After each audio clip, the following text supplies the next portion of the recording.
Hey guys, Coil97 here, doing a review on the M4 Field Duty Kit. First I'd like to talk about the BBs you get with it. I still have them here, haven't really used them after it jammed up my clip.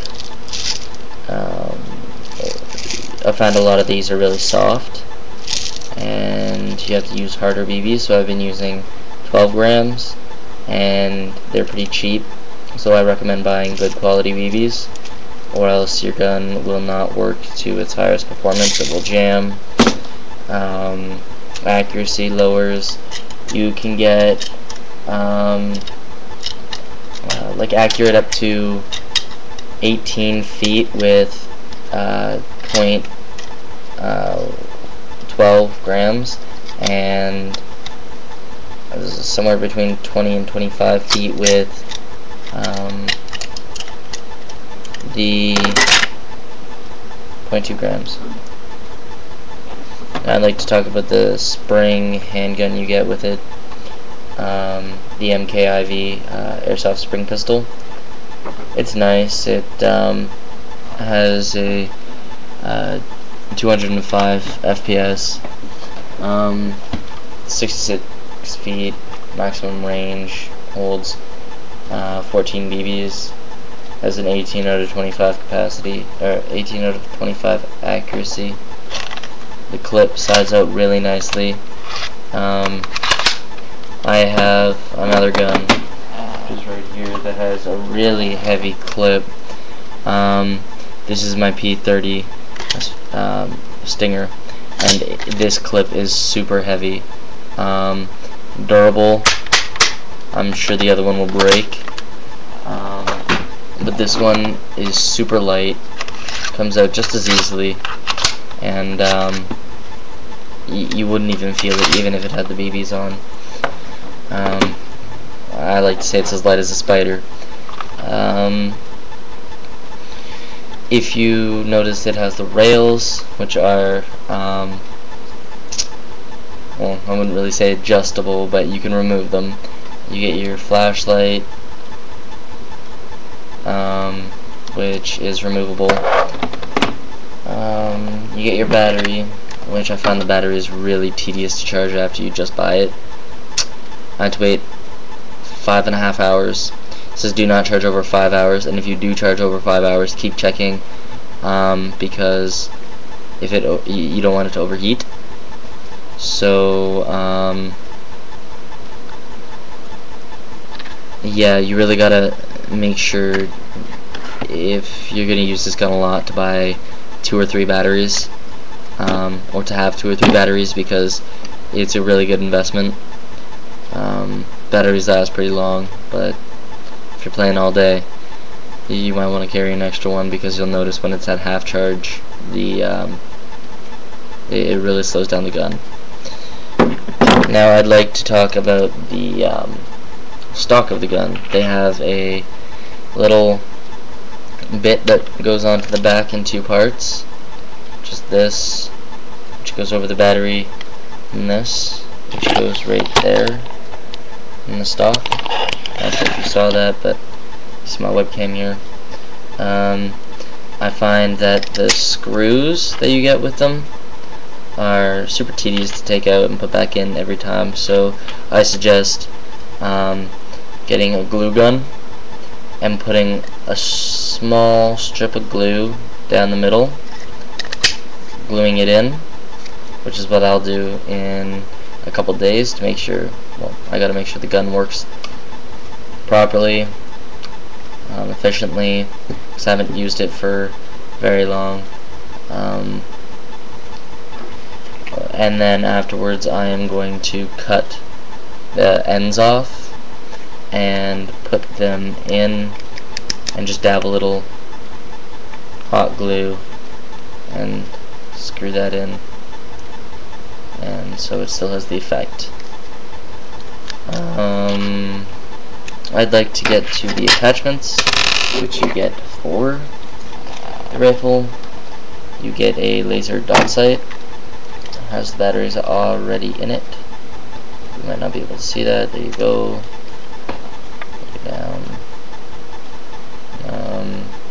It's adjustable. As your little stuff right there. Turns, goes back and forth. You really notice it on the weapon itself.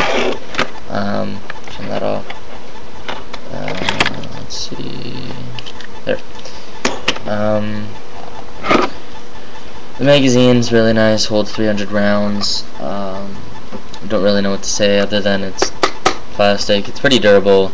You just don't want to jump on it. That's all. If you're like me, you keep it in good condition. Only play in the summer. Don't leave it semi-cocked, or don't leave it full, I should say. With it cocked, it has your little wind up on the bottom. Mine's all black parts. I've seen older versions that have the white. Now let's get to the rifle itself. The rifle itself. This is the gun. Clip is nice. It doesn't have a lot of weight either. I wish they could have put like maybe a little weight. I'm thinking about gluing one of these into the clip and into the stock to balance it out, because the battery isn't that heavy. This is just another weight that came out of another broken gun. It was a replica of a Scar. It was plastic. Left it cocked overnight. Woke up and the spring broke. So, and before the spring broke, it took out a couple plastic pieces inside. Can't use it anymore. Took it apart for parts, and that's what I got. I actually have another one here, and they're pretty nice. They have a good weight to it, and they work really well in adding weight, distributing weight easily. The mechanism inside here is pretty simple. I had to take it apart a couple times because of it jamming on soft or broken BBs. You really got to make sure you keep this clean at all times. Make sure you don't have any gunk in it. Get into the rifle again. It has 3 modes: your safety, obviously, your semi, and your automatic. Now my battery's half charged, so you wouldn't be able to really hear it anyway. I'm just late at night. To check your hop up, you pull the little slide back. On the other side, a little black part comes open. Pops open. You pull it back again. There's your hop up. Move this over to the gun more. Right there. Nothing really else I could say other than the gun works pretty good. Hasn't caused too much damage for me. Has the rails. This right here is actually on a rail, which can be taken off. And yeah, that's pretty much it for my little review. I'll give you a little quick demo. I'm not sure if it'll cut it out, but safety, semi, full auto. Now, you can't access the inside very well, even though you see it as a clear case. BBs jam if they break. Like I said, good quality BBs. Recommended for beginners and intermediate. Frequent use in the cold, I would not recommend it. Frequent use in the summer, I definitely recommend it. And that's my review on the M4 Field Duty Kit.